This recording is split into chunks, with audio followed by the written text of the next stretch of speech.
어머님, 혹시 여유 자금 좀 있으세요? 응? 왜 그러니? 요즘 아파트들 리모델링 많이 하잖아요. 저희도 욕실이 너무 낡아서 좀 고치고 싶어서요.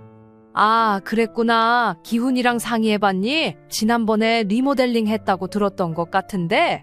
오빠는 항상 엄마한테 물어보자 하잖아요. 그리고 오빠가 말한 리모델링은 화장실 조금 고친 거랑 문고리 바꾼 거 말하는 거예요. 아무래도 수납장이랑 이것저것 손볼 곳이 많아서요. 한두 푼도 아니고요. 그래, 얼마 정도 드는데? 구독과 좋아요, 알람 설정 꾹 눌러주세요. 72세 연숙 씨는 식탁 위에 모란 꽃자수를 가만히 쓸어내리고 있었습니다. 새로 맞춘 커튼 사이로 들어온 봄 햇살이 고요히 부엌 바닥을 비추고 있었고 주전자 안에서 조용히 물이 끓고 있었습니다. 오래된 아파트의 벽지는 군데군데 색이 바랬지만 그 바랜 흔적마저 연숙 씨에겐 익숙하고 편안한 세월의 무늬처럼 느껴졌습니다. 그녀는 벽걸이 시계를 바라보았습니다. 약속한 시간보다 15분 일찍 움직이는 습관은 교직 생활 40년이 만들어준 것이었습니다. 오늘은 손님이 오는 날이었고 그 손님은 평범한 손님이 아니었습니다. 아들 그리고 며느리였죠. 민정이가 좋아하는 단호박찜을 해야지. 연숙 씨는 조심스럽게 찜기를 열고 노란 단호박을 손으로 눌러보았습니다. 부드럽게 들어가는 감촉에 안심한 그녀는 쟁걸음으로 상위에 찜통을 올려두었습니다. 그 순간 초인종이 울렸고 그녀는 앞치마를 벗으며 현관으로 향했습니다. 문을 열자 기훈 씨와 민정 씨가 서 있었습니다. 민정 씨는 베이지색 코트를 걸치고 있었고 머리는 단정히 묶여 있었습니다. 기훈 씨는 언제나처럼 손에 빈손으로 들어섰지만 어딘가 불편한 표정이 역력했습니다. 엄마, 일찍부터 준비하셨죠? 아이, 뭘 너희 온다고 하니까 그냥 손 가는 대로 했지. 어머님, 냄새가 너무 좋아요. 들어가도 될까요? 들어오렴 신발 벗고 저기 실내화 신어. 기훈이 것도 거기 있어. 민정 씨는 슬쩍 기훈 씨를 쳐다봤고 기훈 씨는 멋쩍게 웃으며 실내화를 꺼내 신었습니다. 거실로 들어선 민정 씨는 주변을 훑어보았습니다. 예전과 별로 달라지지 않은 풍경이었지만 그녀는 어딘가 익숙지 않다는 듯 작은 숨을 들이쉬었습니다. 여전히 깔끔하시네요, 어머님. 그런데 이 소파, 아직 그대로네요? 아이고, 바꿔야 하면서도 손에 익은 걸 또 버리질 못하겠더라. 요즘은 쿠션감 있는 게 훨씬 편하더라고요. 저희도 얼마 전에 바꿨는데 아주 좋아요. 민정 씨는 말끝마다 부드럽게 웃었지만 연숙 씨는 어쩐지 그 말에 시큰한 기분이 들었습니다. 그녀는 조용히 주방으로 들어가 찻잔을 꺼냈고 기훈 씨는 거실에서 그녀를 따라와 거들기 시작했습니다. 엄마, 오늘 분위기 좋네. 기훈아, 오늘은 엄마가 너희한테 중요한 얘기 좀 하려고. 중요한 얘기? 응, 자리 잡고 먹으면서 이야기하자꾸나. 민정 씨는 상차림이 마무리될 즈음 식탁에 앉았고 기훈도 옆에 앉았습니다. 연숙 씨는 미리 차려둔 반찬들을 하나하나 내오면서 식탁 중앙에 단호박찜을 놓았습니다. 자, 많이 먹어. 민정이도 너 이거 좋아하잖니? 네, 어머님, 감사합니다. 민정 씨는 젓가락으로 단호박을 집어들었고 기훈 씨는 어머니의 숟가락을 챙겨주며 그녀의 눈치를 보았습니다.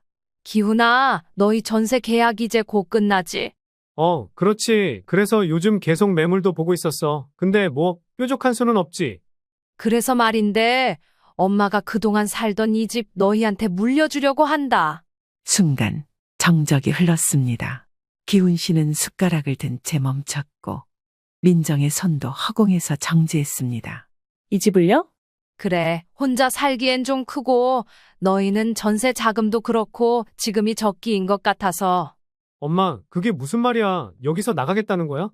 작은 원룸 하나 얻어서 지내면 되지. 근처 복지관도 있고 버스도 다니고 난 불편한 거 없어. 기훈 씨는 말을 잃고 어머니를 바라보았습니다. 민정 씨는 조용히 미소를 지으면서도 눈빛은 복잡해 보였습니다. 어머님, 정말로 이 집을 저희에게 주시겠다는 말씀이세요? 응, 서류는 이미 명의 변경 상담 받아봤어. 집 문서는 다음 주에 넘길 수 있어. 기훈 씨는 고개를 숙였고 민정 씨는 무표정한 얼굴로 연숙의 집안을 둘러보았습니다. 감사합니다, 어머님. 정말 큰 선물이네요. 민정 씨가 그렇게 말했지만 말끝은 어딘가 미끄러지는 듯 들렸습니다. 연숙 씨는 애써 그 말을 마음에 담지 않으려 했습니다. 점심이 끝난 후 세 사람은 거실에 모여 앉았습니다. 햇살은 창밖에서 더욱 밝아지고 있었지만 대화의 분위기는 묘하게 가라앉아 있었습니다. 엄마, 우리가 이렇게 큰 선물을 받아도 되나 모르겠네? 기훈아, 엄마는 네가 편했으면 좋겠어. 집이라는 건 가족이 모여 편하게 쉬는 곳이어야지. 기훈 씨는 어머니의 말을 들으며 눈시울을 붉혔습니다. 민정 씨는 그 옆에서 조용히 커피잔을 만지작거렸습니다. 어머님, 그런데 이 집이 조금 오래되긴 했네요. 벽지나 싱크대 같은 건 저희가 손 좀 봐야 할 것 같아요. 그래, 손보고 싶은 대로 해. 나는 그런 거 하나도 신경 안 써. 민정 씨는 다시 고개를 끄덕였고 연숙 씨는 말없이 그 모습을 바라보았습니다. 그날 밤 연숙 씨는 오랜만에 따뜻한 생강차를 우려 마시며 테라스에 나섰습니다. 하윤 씨와의 통화가 이어졌습니다. 그래서 집을 넘긴 거야. 진심으로? 응, 애들이 편하면 됐지 뭐. 나야 뭐 혼자 있어도 괜찮고. 정말 괜찮은 거야? 민정이 표정은 어땠어? 글쎄, 고맙다곤 했는데 뭔가 미묘했어. 연수가, 너는 너무 주는데 익숙해진 사람이야. 이제 좀 받아도 돼. 연숙 씨는 핸드폰을 내려놓고 멀리 아파트 단지 끝에 서 있는 벚꽃나무를 바라보았습니다. 그 꽃은 이제 막 피기 시작한 듯 수줍게 꽃잎을 틔우고 있었습니다. 그날 연숙 씨는 처음으로 마음속에 스쳐간 단어 하나를 의식했습니다. 그리고 그것이 앞으로 얼마나 큰 그림자를 드리울지는 아직 알 수 없었습니다. 주방 식탁 위에 있던 낡은 시계가 자정에 가까운 시간을 알리며 째깍거리기 시작했습니다. 연숙 씨는 손에 쥔 바늘을 내려놓고 반쯤 접힌 커튼을 다시 펴며 천천히 창밖을 바라보았습니다. 그녀가 새로 이사온 이 원룸은 15평 남짓으로 침대와 조그만 주방, 작은 테이블 하나가 겨우 들어갈 만한 구조였습니다. 그래도 복층 구조의 창문이 커다랗기 때문에 제법 경관이 좋았습니다. 이것도 뭐 혼자 살긴 충분하지. 스스로를 안심시키듯 중얼거렸지만 가슴 한켠은 텅 빈 듯한 고요함에 찬 기운이 감돌고 있었습니다.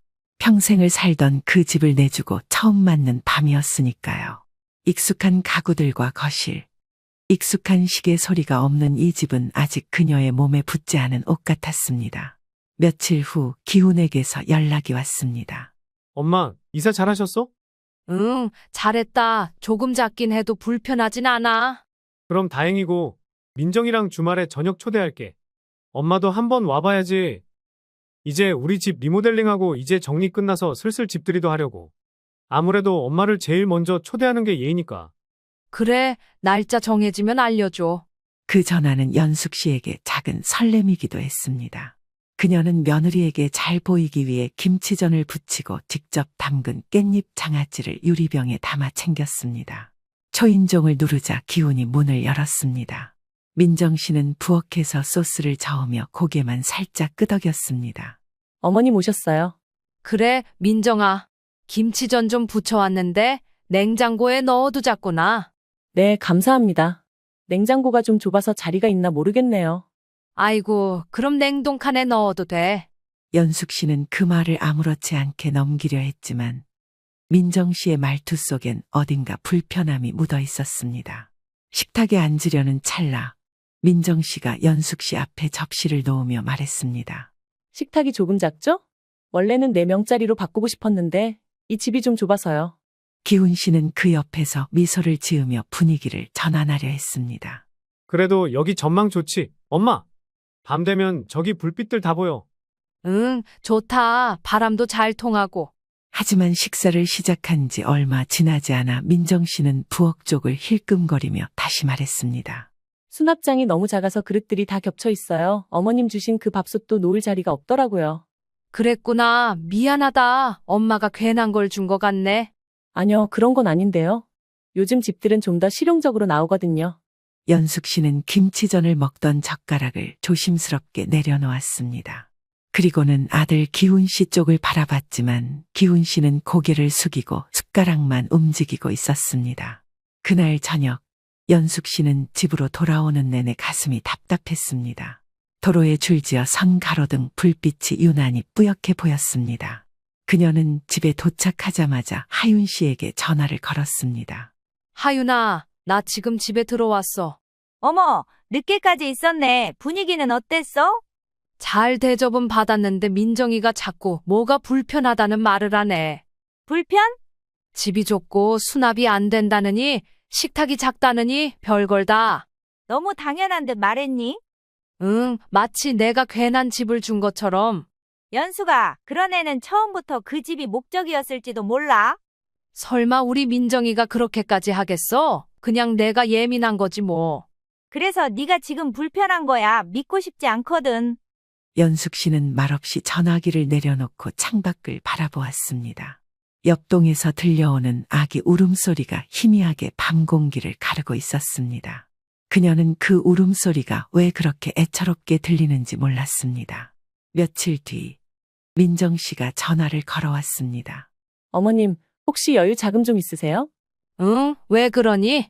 요즘 아파트들 리모델링 많이 하잖아요. 저희도 욕실이 너무 낡아서 좀 고치고 싶어서요. 아, 그랬구나. 기훈이랑 상의해봤니? 지난번에 리모델링 했다고 들었던 것 같은데. 오빠는 항상 엄마한테 물어보자 하잖아요. 그리고 오빠가 말한 리모델링은 화장실 조금 고친 거랑 문고리 바꾼 거 말하는 거예요. 아무래도 수납장이랑 이것저것 손볼 곳이 많아서요. 한두 푼도 아니고요. 그래, 얼마 정도 드는데? 간단히만 해도 500은 넘겠죠. 주방 수납장 바꾸면 전반적으로 분위기 어울리게 몰딩도 다시 해야 될 것 같고요. 안 한다고 쳐도 대충 1,000만 원 정도는 예상해요. 견적 뽑아보려고요. 민정아, 미안하지만 그건 너희가 좀 해결해야 할 것 같아. 내가 지금 이사하느라 예산이 좀 빠듯해서. 민정 씨는 전화 너머로 짧은 침묵을 지키더니 덤덤한 목소리로 말했습니다. 네, 알겠습니다. 그 이후 민정 씨는 연락을 뜸하게 했습니다. 연숙 씨가 먼저 전화를 걸면 형식적인 말만 오갔고 약속도 계속 미뤄졌습니다. 그러던 어느 날 연숙 씨는 복지관에서 돌아오는 길에 집 앞카페에 들러 커피를 마시고 있었습니다. 작은 종이컵에서 김이 피어올랐고 그녀는 낯선 풍경에 익숙해지려 애쓰듯 시선을 옮기고 있었습니다. 그때 익숙한 목소리가 등 뒤에서 들렸습니다. 그러니까 나도 어쩔 수 없이 받긴 했는데 솔직히 그 집 진짜 별로야. 수납도 없고 구조도 이상하고 우리 엄마 집보다 훨씬 못해. 연숙 씨는 순간 손에 들고 있던 컵을 놓칠 뻔했습니다. 뒤를 돌아보진 않았지만 민정 씨의 목소리는 확실했습니다. 그리고 상대는 그녀의 친구로 보였습니다. 근데 그 집 시어머니 명의로 해놨다면서? 맞아, 우리한테 명예 넘겨줄 것처럼 하더니 마음이 바뀌셨는지 명의는 안 바꾸시더라? 서류 어쩌고 하더니 감감무소식이야. 결국엔 나중에 또 넘어가야지. 뭐 우린 시작이 이렇지만 바꾸면 되지. 나중에.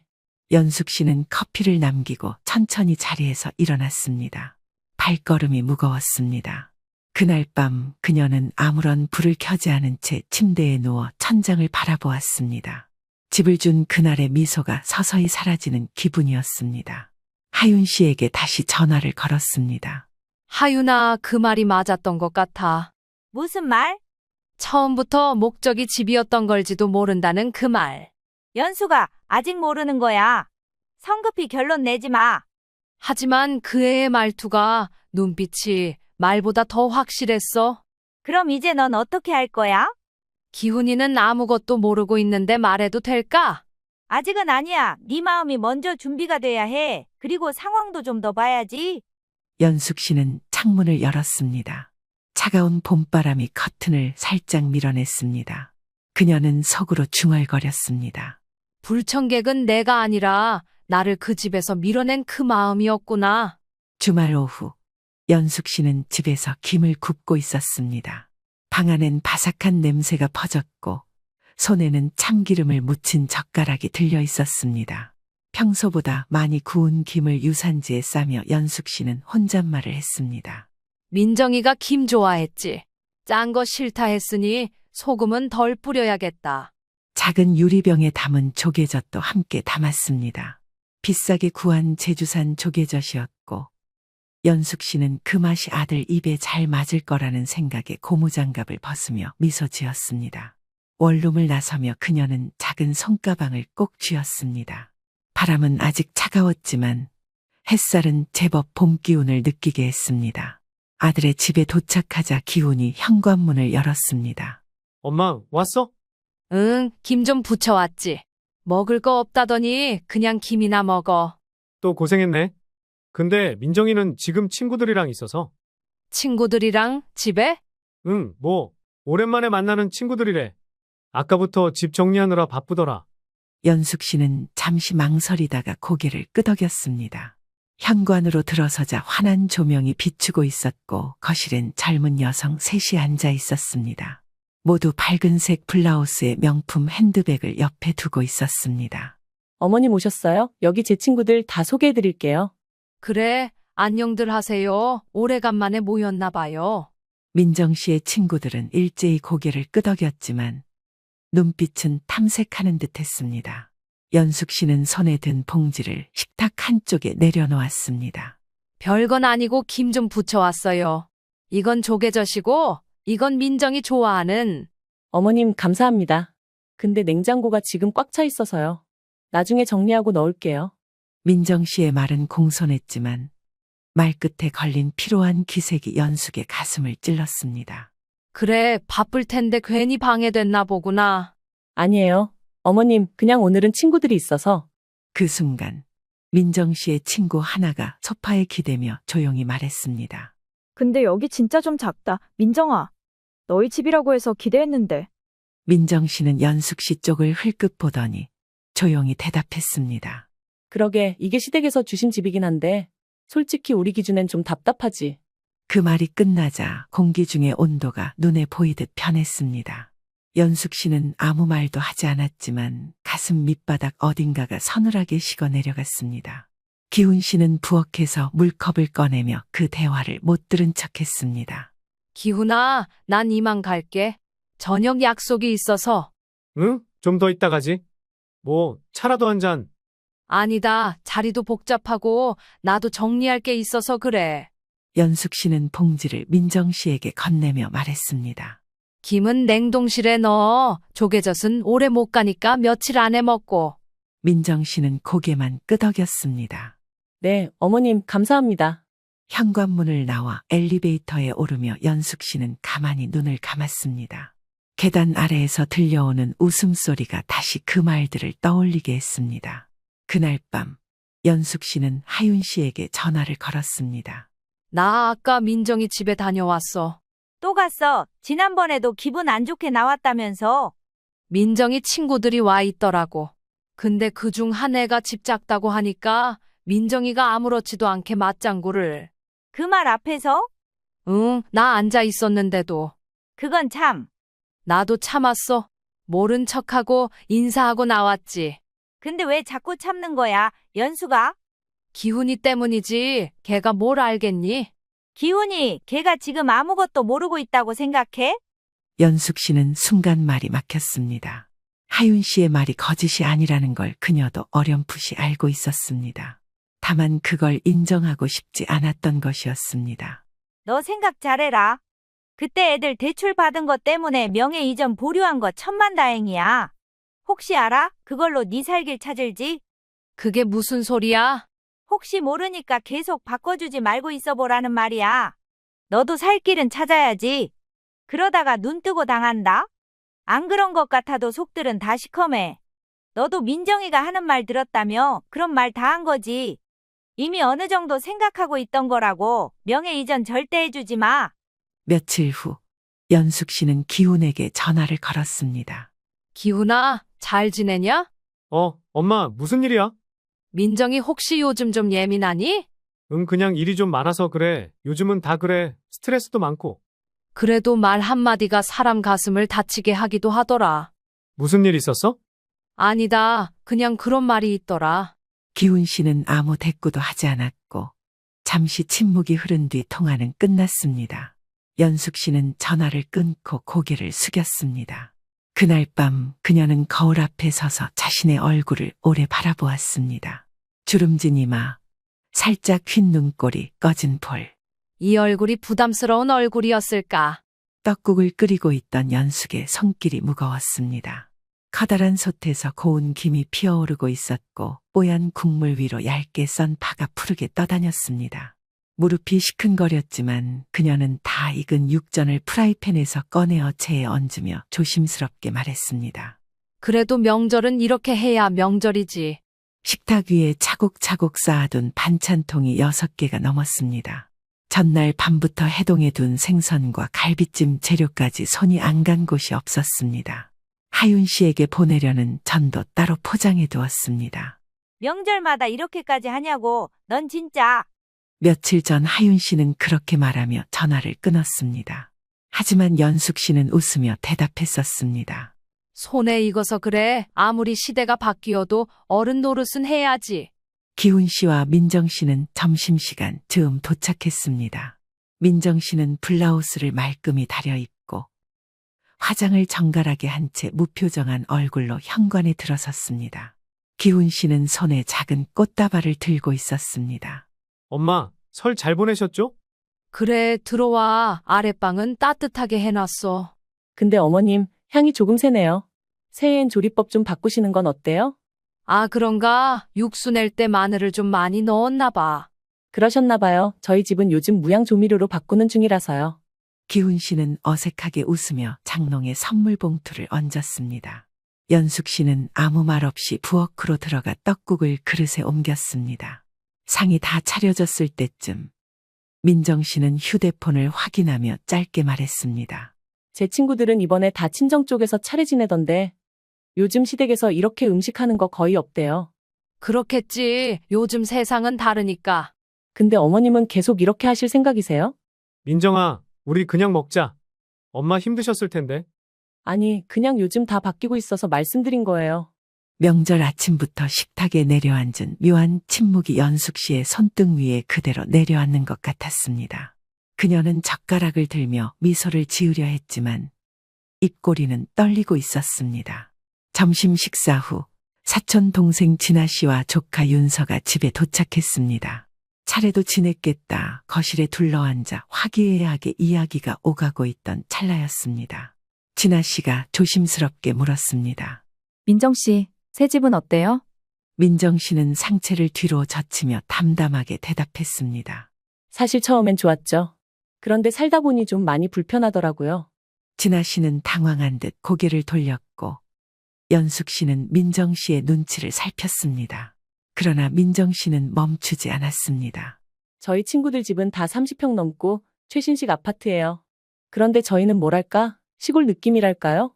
민정아, 기훈 씨가 작게 말했지만 민정 씨는 고개를 돌리지 않았습니다. 오히려 웃으며 말을 이었습니다. 아무래도 나중엔 더 좋은 데로 이사 가야 할 것 같아요. 애라도 생기면 공간이 부족할 테니까요. 식탁 주변이 고요해졌습니다. 사촌들은 어색한 미소를 지으며 숟가락을 내려놓았습니다. 연숙 씨는 그 순간 마치 외딴 섬 위에 홀로 선 기분이었습니다. 그녀의 손끝이 살짝 떨리고 있었습니다. 식사가 끝난 후 기훈 씨는 부엌에서 설거지를 도우며 조용히 말했습니다. 엄마, 아까는 민정이 말이 좀 그랬지? 괜찮아. 요즘 애들은 자기 생각말 잘하니까. 엄마가 불편했을까봐. 아니야. 민정이가 솔직해서 다행이지. 기훈 씨는 한참을 말없이 그릇을 씻다가 고개를 떨구었습니다.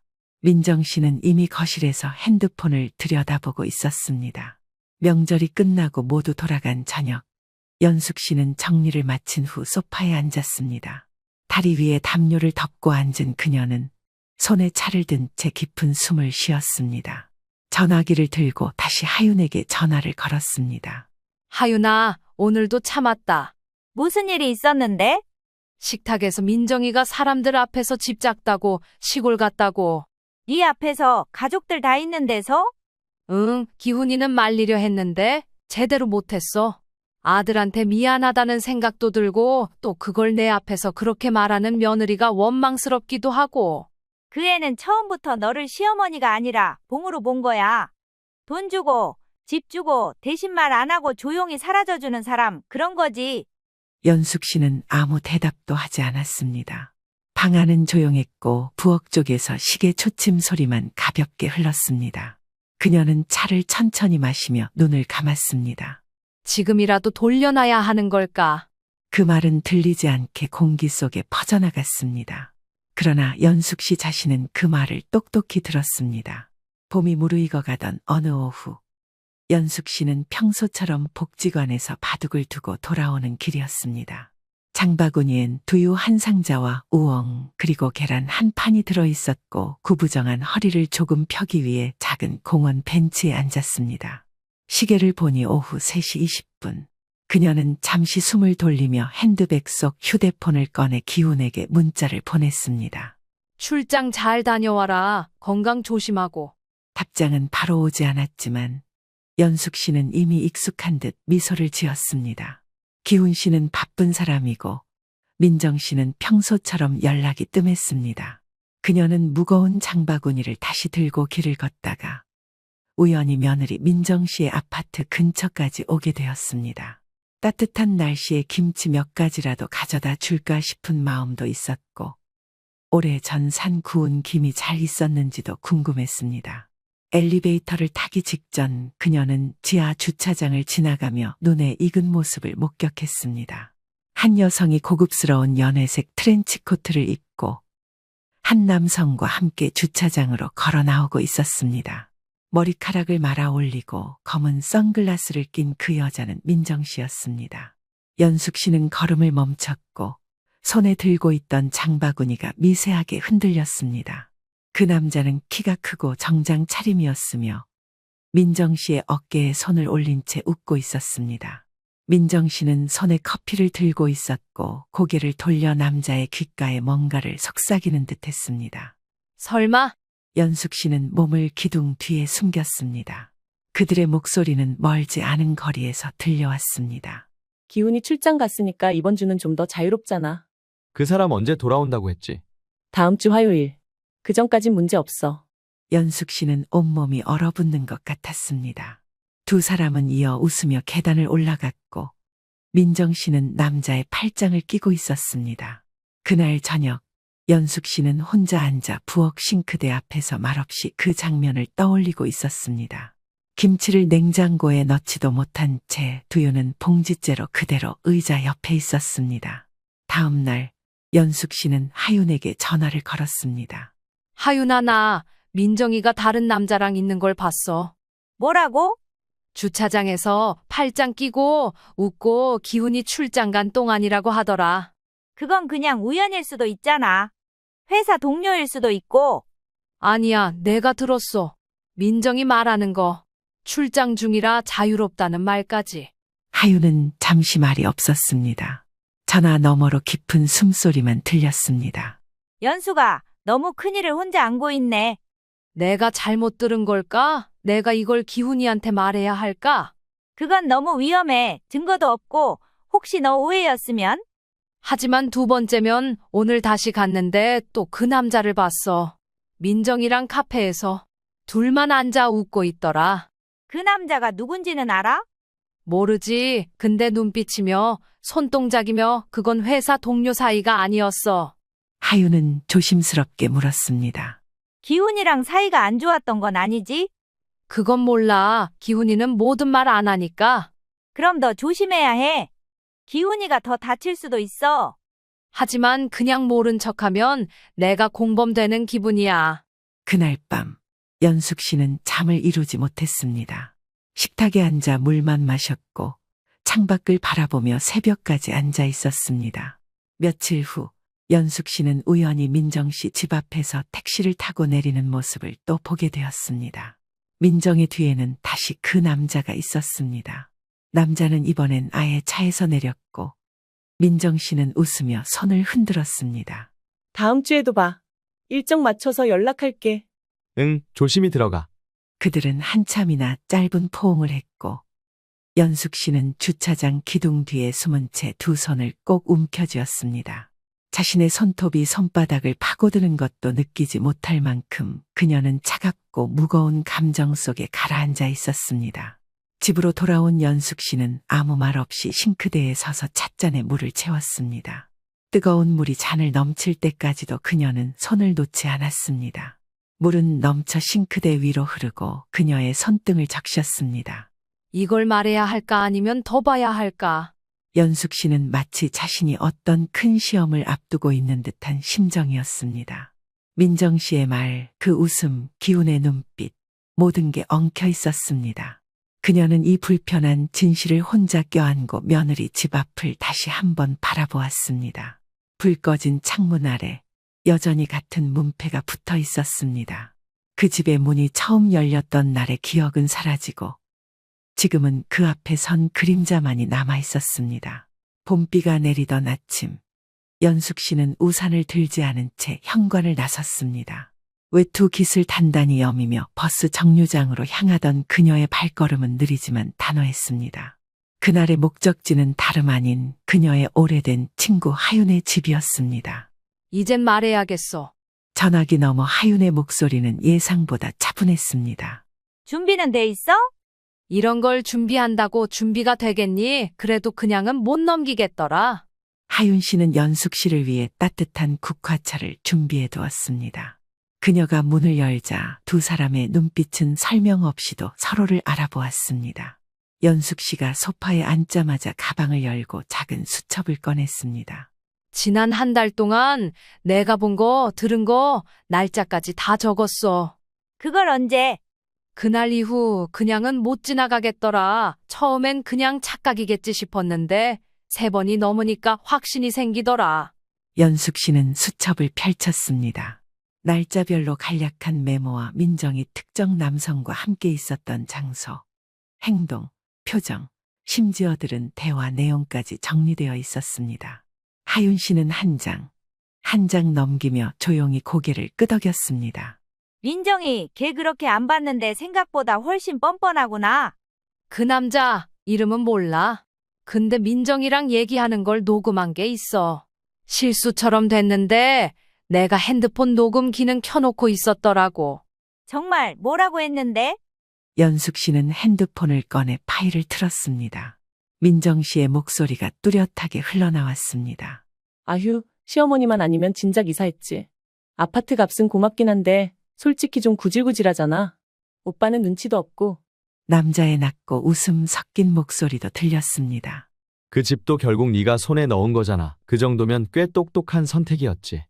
응, 그래서 더는 버릴 수가 없는 거야. 남편이 바보라도 집은 재산이니까. 파일은 3분 17초 분량이었고 그 안에 담긴 말들은 연숙 씨의 가슴을 찢듯 파고들었습니다. 하윤 씨도 손을 입에 대고 한참을 말하지 못했습니다. 이제 확실하네. 응, 이걸 기훈이한테 어떻게 말해야 할까? 그 아이 마음이 걱정돼.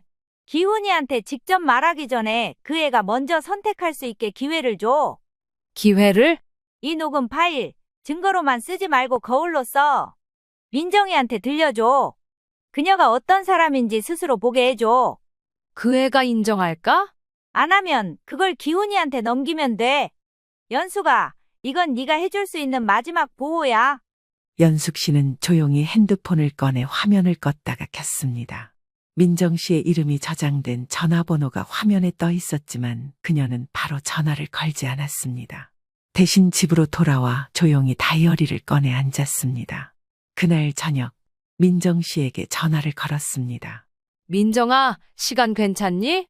할 얘기가 좀 있어서. 무슨 일이세요, 어머님? 차 한잔 할래? 너희 집 근처 카페에서. 내일 오전 괜찮니? 네, 알겠어요. 다음 날 연숙 씨는 오전 10시에 카페에 도착했습니다. 민정 씨는 10분 늦게 도착했고 선글라스를 벗으며 들어왔습니다. 그녀는 연숙을 보며 미소를 지었지만 그 미소는 얇고 형식적이었습니다. 무슨 얘기세요, 어머님? 민정아, 어제 네가 한 얘기 녹음되어 있어. 민정 씨는 순간 눈을 크게 떴습니다. 무슨 얘기요? 그 남자랑 얘기할 때 우리 집 기훈이 그리고 나에 대한 얘기. 민정 씨의 얼굴이 서서히 굳어졌습니다. 기훈이는 아직 아무것도 몰라. 너한테 먼저 말하는 거야. 기회를 주는 거야. 어머님, 그거 그냥 농담이었어요. 남편 욕하는 거야 친구들끼리도 다 하잖아요. 그건 친구랑 술자리에서 하는 말이지. 남편이랑 사는 집을 버릴 수 없는 재산이라 부르고 시어머니를 구질구질하다 표현하진 않지. 민정 씨는 커피잔을 내려놓으며 고개를 돌렸습니다. 어머님도 저 싫어하셨잖아요. 그런 거 다 알아요. 민정아, 내가 널 좋아하고 말고의 문제가 아니야. 사람 사이에 최소한의 예의, 그게 무너진 거야. 민정 씨는 더 이상 아무 말도 하지 않았습니다. 연숙 씨는 커피값을 계산하고 일어섰습니다. 오늘 밤까지 생각해봐. 네가 어떻게 할 건지. 기훈이한테 말하는 건 내가 아니라 네 몫이야. 연숙 씨는 무거운 마음으로 카페를 나왔습니다. 등 뒤에서 들려오는 민정 씨의 숨소리조차 희미해지는 것 같았습니다. 그날 저녁 그녀는 오랜만에 하윤 씨에게 전화하지 않았습니다. 대신 오래도록 그날의 대화를 가만히 반복하며 민정 씨의 선택을 기다렸습니다. 그날 밤은 유난히 긴 밤이었습니다. 연숙 씨는 작은 등불 아래에서 조용히 다이어리를 펼쳤습니다. 민정 씨와의 대화를 마친 후 하루 종일 핸드폰은 무거운 침묵을 지키고 있었습니다. 민정 씨에게 주어진 시간은 끝나가고 있었고 어떤 연락도 오지 않았습니다. 그녀는 창가에 앉아 차가운 밤 공기를 맞으며 오래된 커튼을 천천히 만졌습니다. 먼지가 조금 쌓여 있었지만 그것마저 손에 익은 감촉이었습니다. 그런 것들이 이제는 위안이 되어줄 만큼 마음이 소란했습니다. 다음 날 오전, 연숙 씨는 결국 기훈 씨에게 전화를 걸었습니다. 기훈아, 오늘 저녁에 시간 좀 낼 수 있니? 엄마랑 단둘이 이야기 좀 하자. 왜요? 무슨 일 있어요? 응, 꼭 좀 보자. 저녁은 내가 준비할게. 그날 저녁, 연숙 씨는 선수 불고기와 미역국을 준비했습니다. 기훈 씨가 어릴 적 가장 좋아하던 메뉴였고, 연숙 씨에게도 오래된 습관처럼 남아 있었습니다. 식탁 위에는 2개의 그릇과 소주 1병이 놓여 있었습니다. 기훈 씨는 오후 7시 조금 넘어 도착했습니다. 피곤한 듯 보였지만 연숙 씨를 보자마자 억지로라도 웃으려 애쓰는 모습이 역력했습니다. 엄마, 갑자기 무슨 일 있다고 하니까 좀 걱정되더라. 앉아, 먼저 먹고 얘기하자. 소주 한 잔은 할 수 있니? 응, 오늘은 좀 괜찮을 것 같아.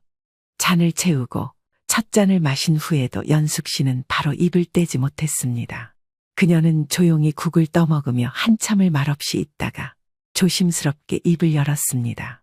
기훈아, 엄마가 요즘 너희 집 근처에서 본 게 있어. 뭔데?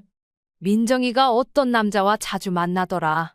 기훈 씨는 젓가락을 들고 있던 손을 멈췄습니다. 그게 무슨 말이야? 엄마, 민정이가 지금 바람을 피운다는 거야? 처음엔 그냥 우연이라 생각했어. 근데 그게 한두 번이 아니었어. 엄마가 본 게 맞다면 그 두 사람은 절대 평범한 사이가 아니야. 그럴 리가 없어. 민정이는 나밖에 없다고 했단 말이야. 그래서 처음엔 엄마가 믿고 싶지 않았어. 나도 그렇게 생각했지. 근데 그 사람과 팔짱을 끼고 같이 집에 들어가고 커피숍에서 나눈 대화도 그냥 직장 동료 사이가 아니더라고. 엄마도 인정하기 싫지만 너도 인정할 건 인정해야 한다. 내가 없는 말을 지어낸 것도 아니고. 기훈 씨는 고개를 푹 숙였습니다. 숟가락이 국그릇 옆으로 천천히 미끄러졌습니다. 민정이랑 싸운 적은 있었어. 최근 들어서 출장 가는 거랑 집 리모델링 하는 것 때문에 몇 번 싸웠지. 근데 설마 바람을 피운다고는 상상조차 안 해봤는데?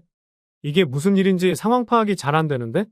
기훈아, 엄마가 그 남자랑 민정이 대화한 걸 우연히 녹음하게 됐어. 네가 판단하는데 도움이 되었으면 하는구나. 사람이라는 게 자고로 믿음이 한번 깨지면 회복하기 어려운 법이야. 잘 생각해봐. 기훈 씨는 눈을 들어 어머니를 바라보았습니다. 그의 눈동자는 흔들리고 있었습니다. 들려줘. 연숙 씨는 핸드폰을 꺼내고 조용히 녹음 파일을 재생했습니다. 민정 씨의 목소리가 방 안을 채웠습니다. 아휴, 시어머니만 아니면 진작 이사했지. 아파트 값은 고맙긴 한데 솔직히 좀 구질구질하잖아. 오빠는 눈치도 없고.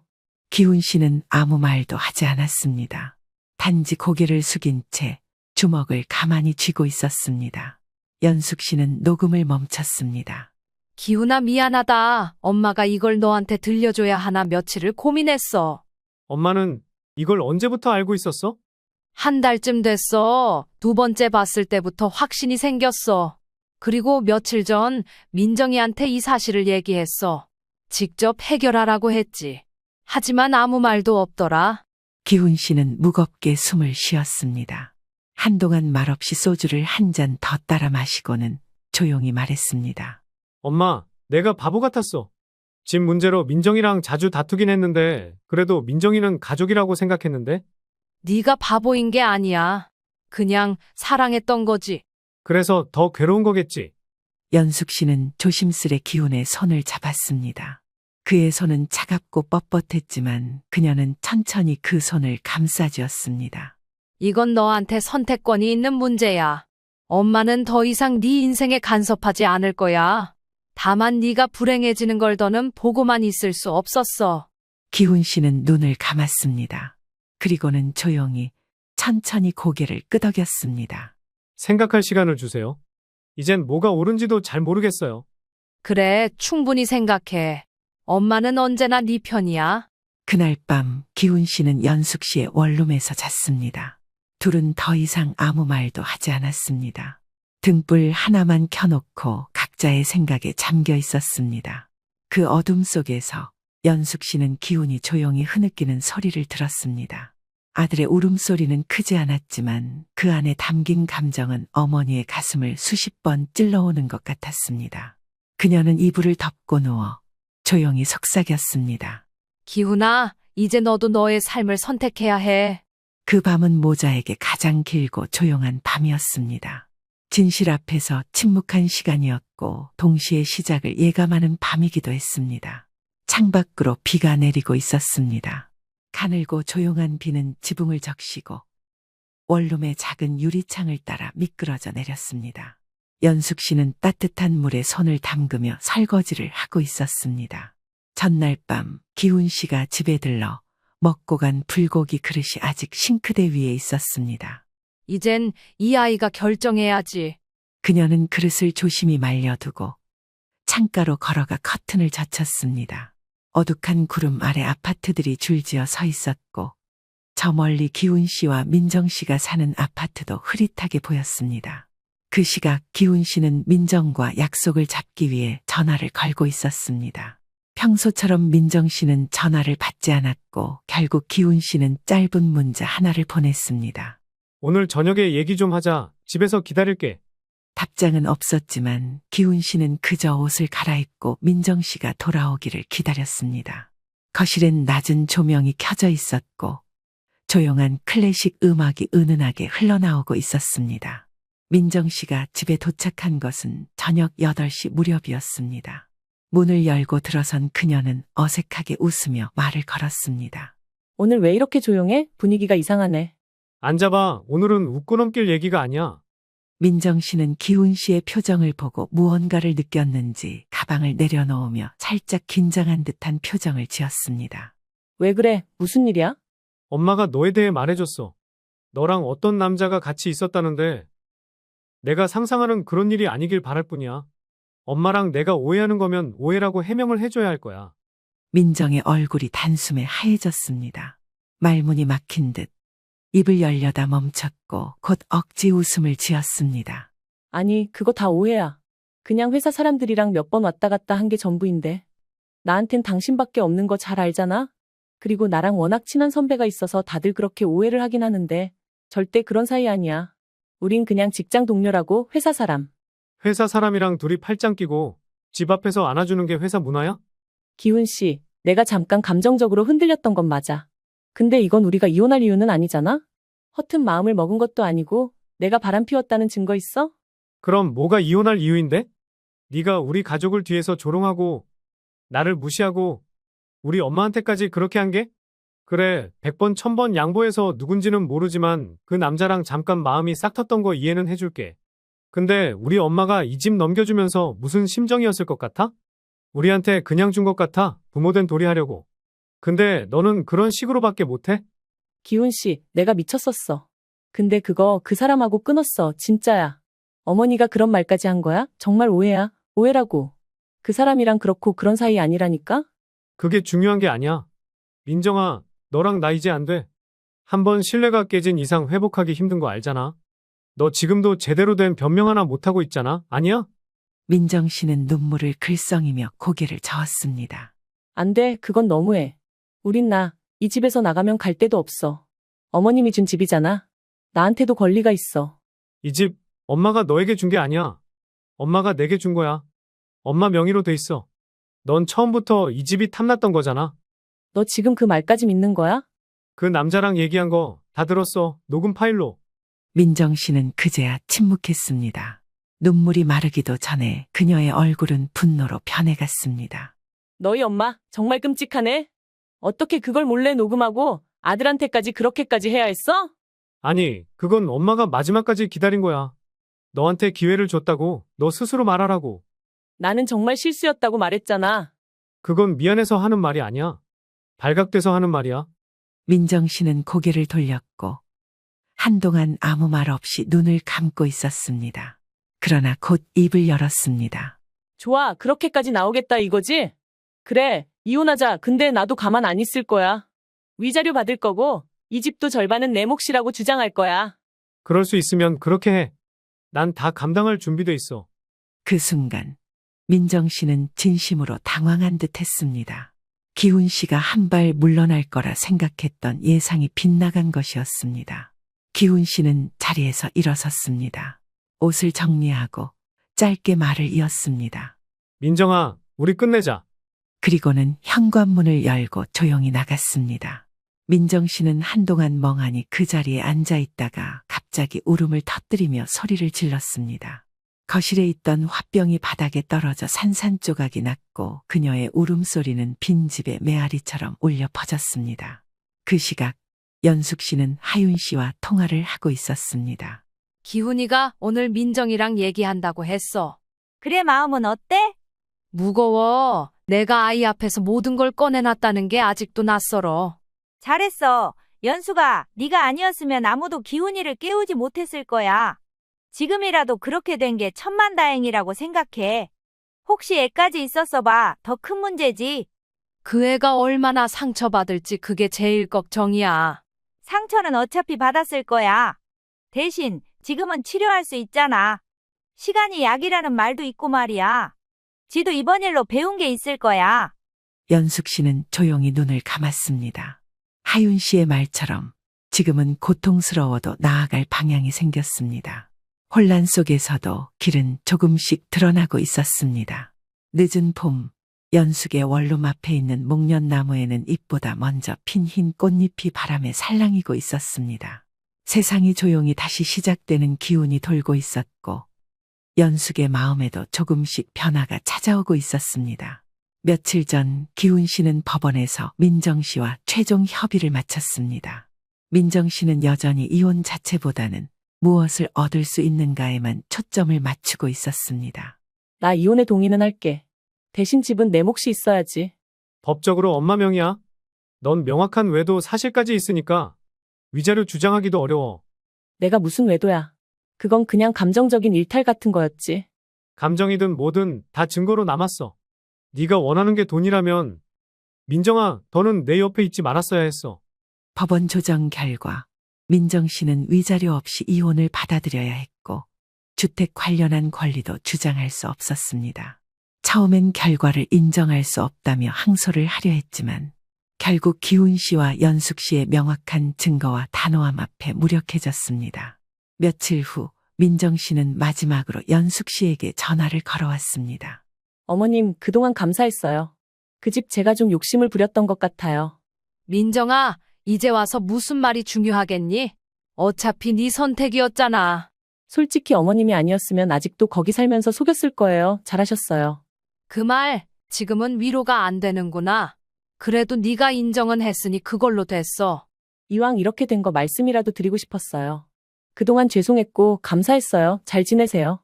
통화는 길지 않았지만 연숙 씨는 수화기를 내려놓고 가만히 눈을 감았습니다. 무언가가 또렷이 끝났다는 느낌이 들었습니다. 그 주말 기훈 씨는 연숙의 원룸으로 찾아왔습니다. 더 이상 굳은 표정이 아닌 말끔한 차림과 한결 부드러워진 표정이었습니다. 엄마, 나 기숙사 들어가기로 했어. 조용히 혼자 정리 좀 하려고. 그래, 잘했어. 혼자 있는 시간이 너한텐 꼭 필요했을 거야. 그리고 엄마도 이제 다시 엄마 인생 좀 사셨으면 좋겠어요. 그 얘기 사실 나도 하려고 했는데 응? 엄마 집 팔려고 내놨어. 조용히 정리하고 제주 내려가서 살까 생각 중이야. 제주도요? 응, 젊었을 때 아버지랑 한번 갔었는데 그게 자꾸 생각나더라. 거기서 노인복지관도 다니고 바닷가 산책도 하고. 혼자서 괜찮겠어? 기훈아, 이제 엄마도 엄마 인생 살아야지. 너도 그게 더 마음 편할 거고. 기훈 씨는 웃으며 고개를 끄덕였습니다. 그의 눈빛엔 슬픔도 있었지만 그보다 더 큰 안도와 존중이 있었습니다. 그날 밤 연숙 씨는 저녁을 준비하며 말했습니다. 기훈아, 오늘은 우리 마지막 저녁일지도 모르겠다. 이 집에서 말이야. 그럴 수도 있겠네. 뭐. 엄마 집 정리하면 나도 시간 날 때마다 갈게. 제주도 공항까지는 금방이잖아요. 그래, 그리고 네가 누굴 만나든 네 선택을 믿을게. 엄마는 이제 간섭 안 할 거야. 엄마가 지금껏 간섭했다 생각 안 해. 오히려 나를 보호해 준 거지.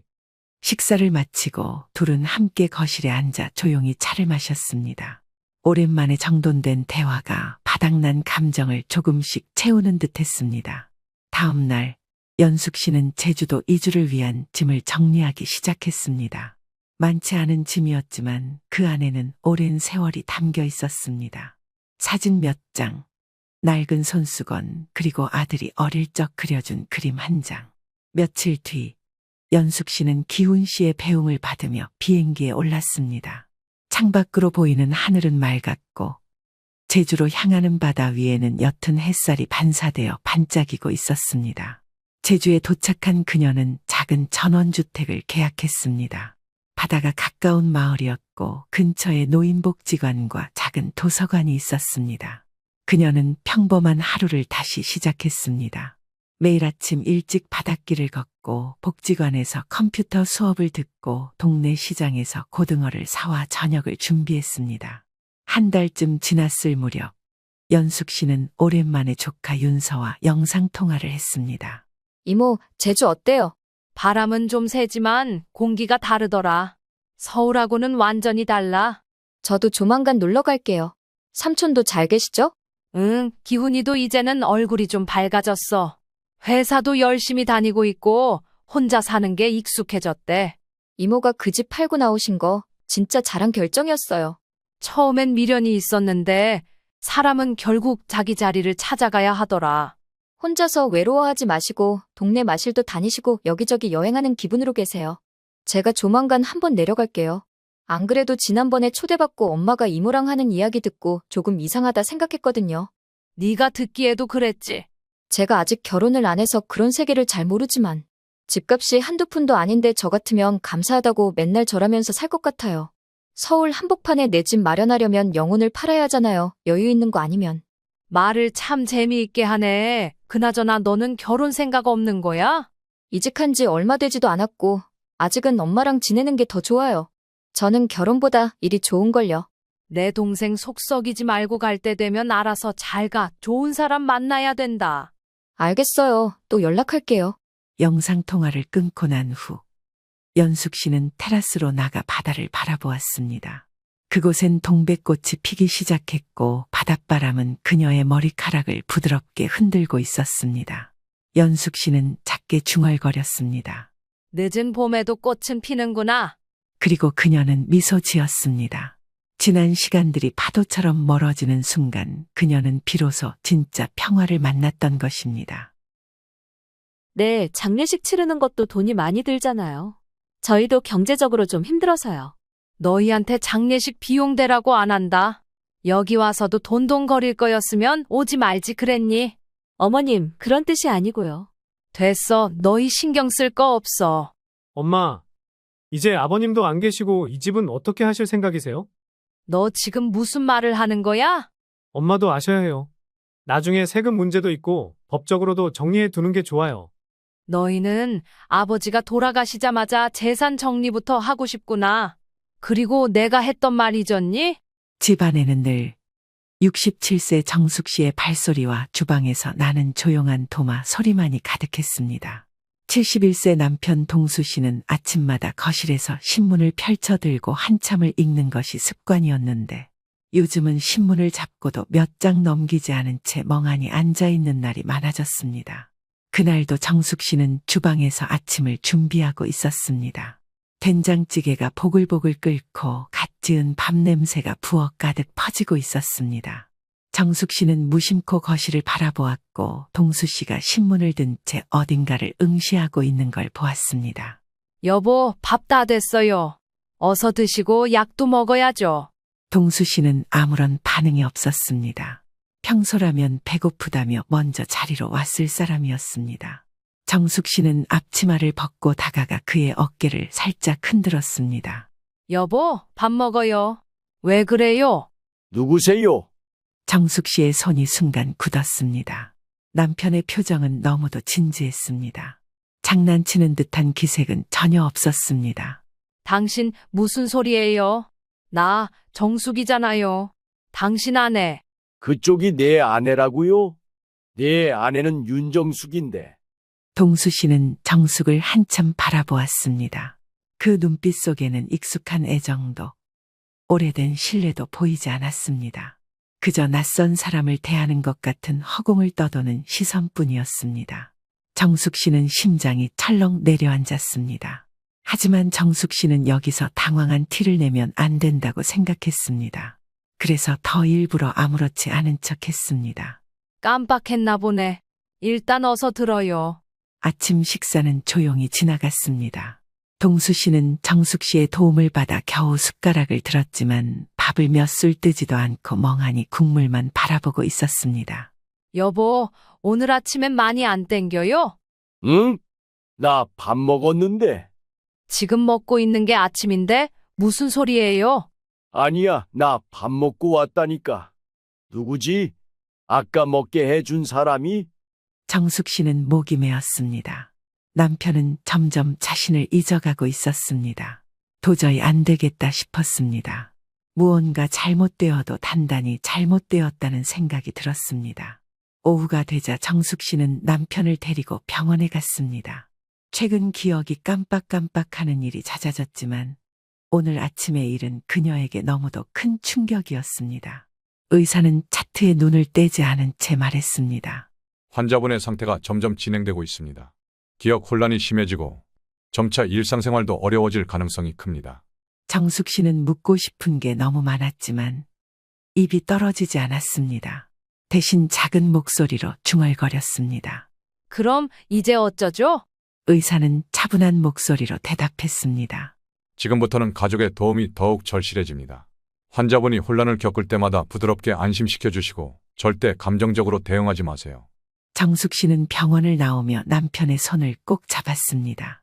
하지만 그 손이 예전처럼 따뜻하게 느껴지지 않았습니다.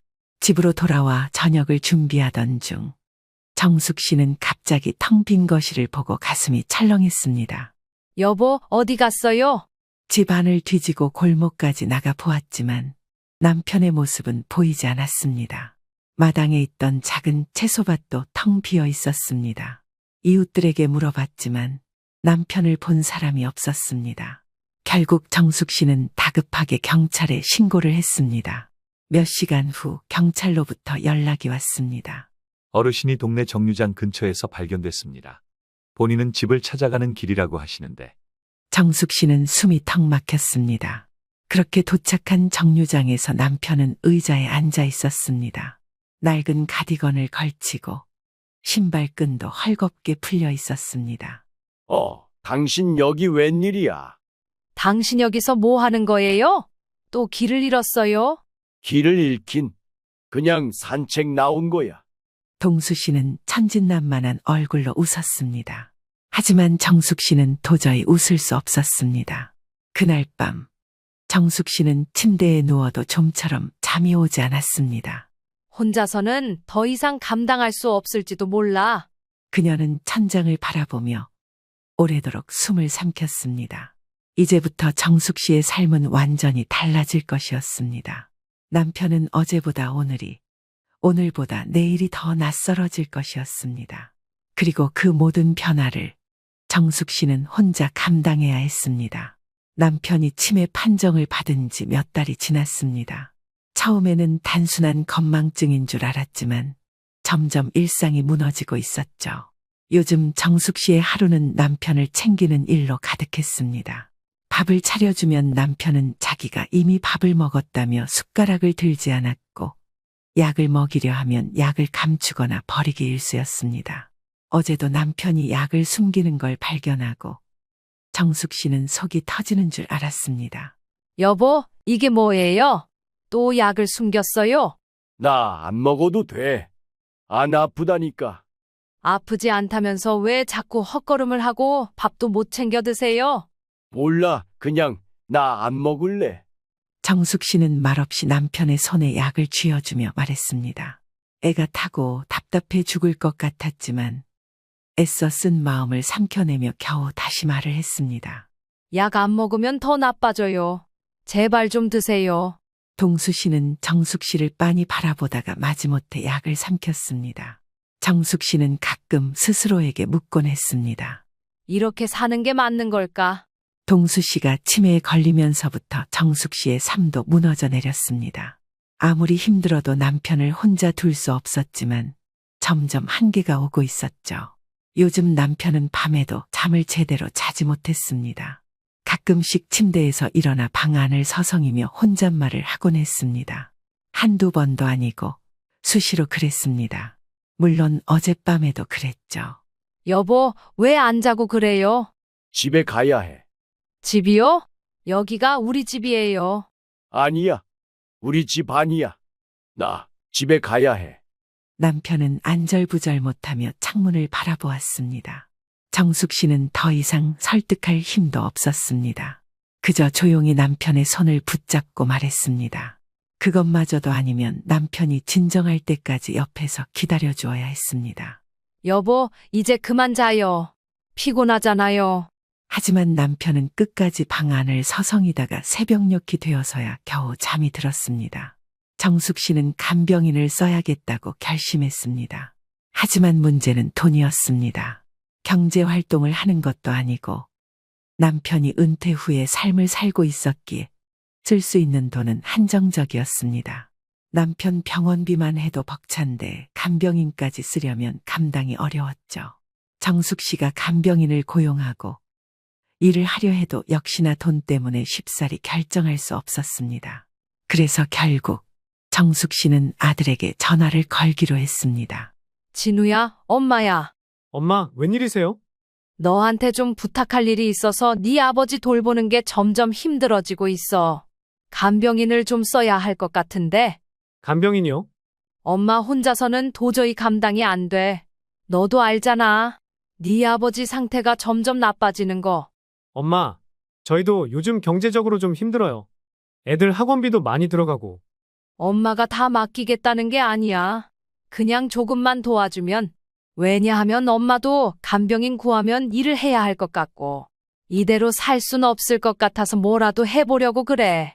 그러니까 그런데 당분간만이라도 조금만 도와주면 안 되겠니?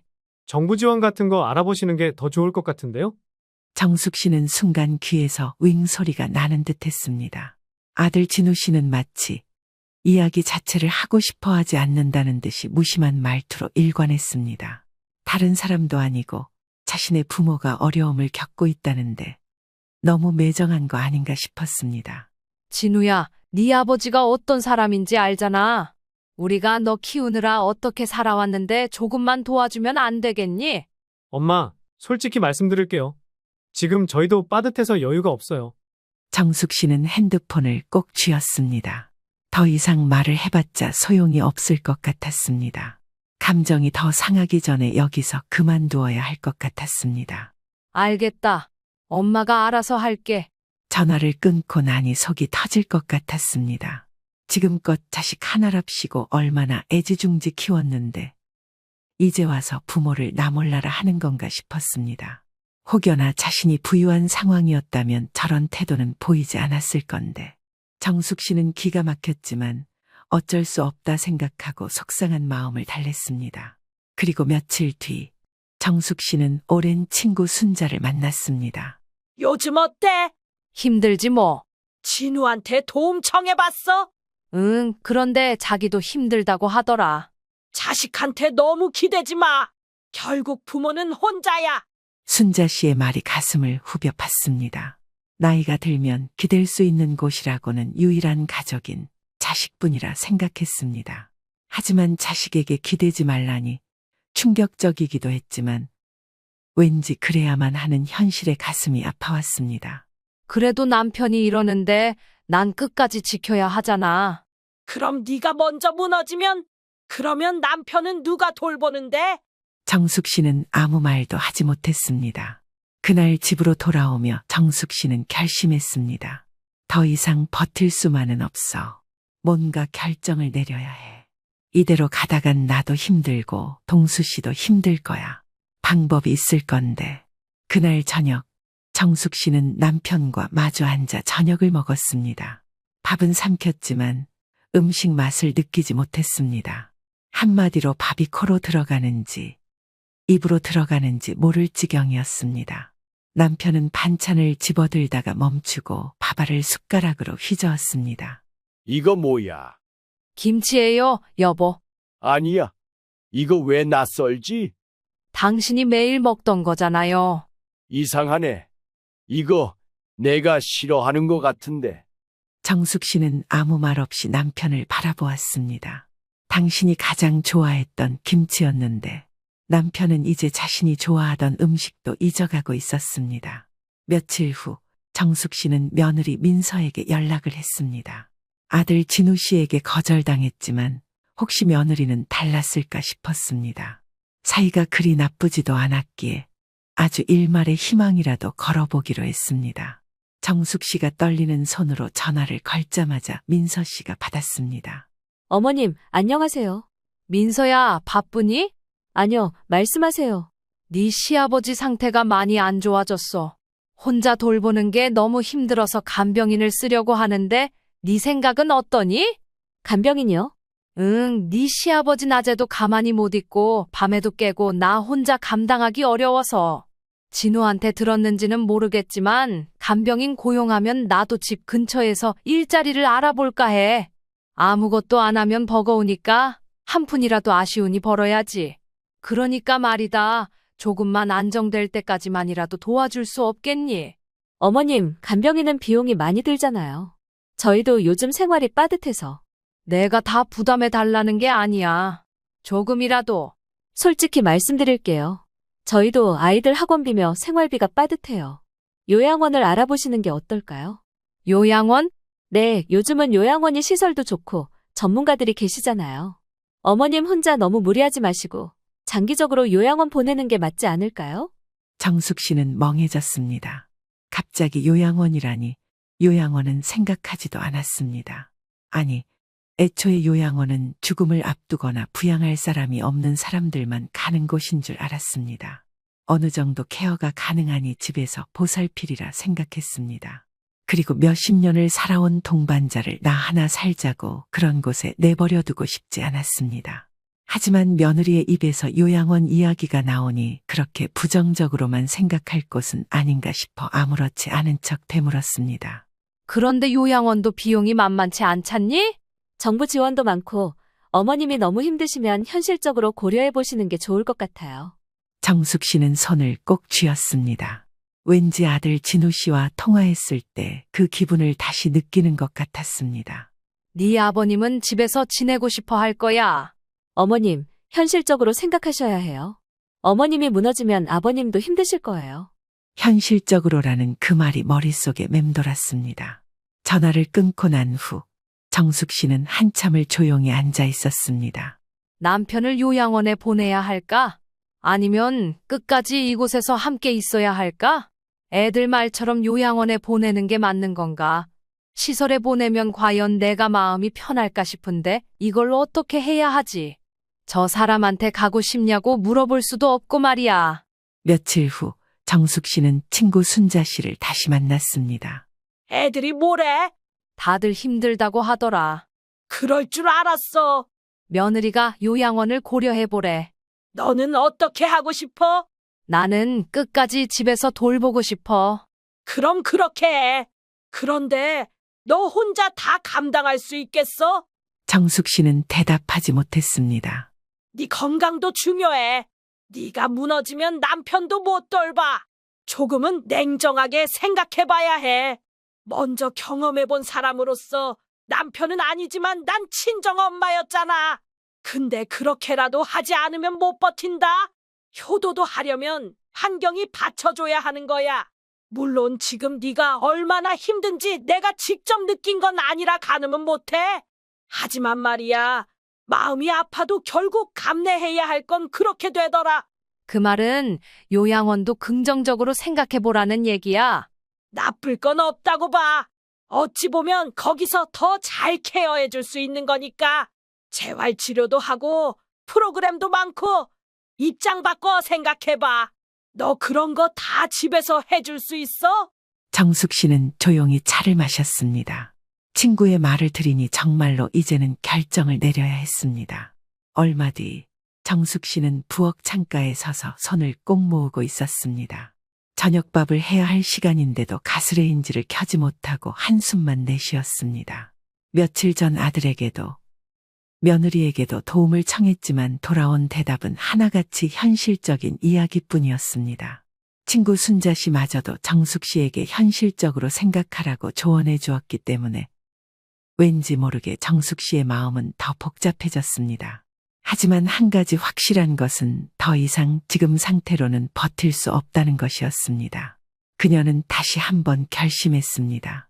당장 아들이 보태줄 수 없다 하고 일을 시작한다 하더라도 몇 개월은 있어야 돈이 모일 테니 당장 돈을 마련하기 위해서는 집을 처분하는 것이 최선의 방법이었습니다. 마침 시내에 오피스텔을 하나 갖고 있었기에 큰 집을 팔고 그곳에서 생활하면 될 것 같았습니다. 그리고 그날 저녁 남편은 거실 안쪽에서 멍하니 창밖을 바라보고 있었습니다. 여보, 오늘은 어땠어요? 밖에 눈이 오네. 눈? 여보, 오늘은 눈이 안 와요. 아닌데 눈 오던데. 정숙 씨는 남편의 곁으로 가 조용히 앉았습니다. 동수 씨의 손이 차가웠습니다. 나 여기 언제까지 있어야 해? 여보, 여기가 우리 집이에요. 아니야, 우리 집 아니야. 난 가야 해. 어디로 가요? 집에. 정숙 씨는 더 이상 아무 말도 하지 않았습니다. 남편이 말하는 집은 아마도 과거의 어느 순간 기억 속 어딘가에 멈춰 있는 집일 것이었습니다. 그도 그럴 것이 지금 살고 있는 이 집은 아들 진우 씨가 결혼하고 5년쯤 지났을 때 기존에 살던 집을 처분하고 이사 온 집이었습니다. 다음 날 정숙 씨는 남편과 함께 부동산 중개소를 찾았습니다. 집에 혼자 둘 수 없었기에 산책도 할 겸 데리고 나왔습니다. 공인중개사가 자료를 정리하며 물었습니다. 매매를 원하시나요? 내 시세보다 조금 낮더라도 빨리 처분하고 싶어요. 제가 상황이 급해서 빨리 팔고 싶네요. 중개사는 고개를 끄덕이며 서류를 정리했습니다. 집 상태도 괜찮고 위치도 나쁘지 않아서 금방 팔릴 겁니다. 매입 문의가 들어오면 바로 연락드릴게요. 정숙 씨는 천천히 숨을 내쉬었습니다. 연락만 기다리면 되는 일이었습니다. 그렇게 며칠 후 정숙 씨는 아들에게 연락했습니다. 엄마? 진우야, 엄마가 니네 아버지를 계속 돌보려면 집을 팔아야 할 것 같아서 부동산에 집 내놨다. 뭐요? 집을 판다고요?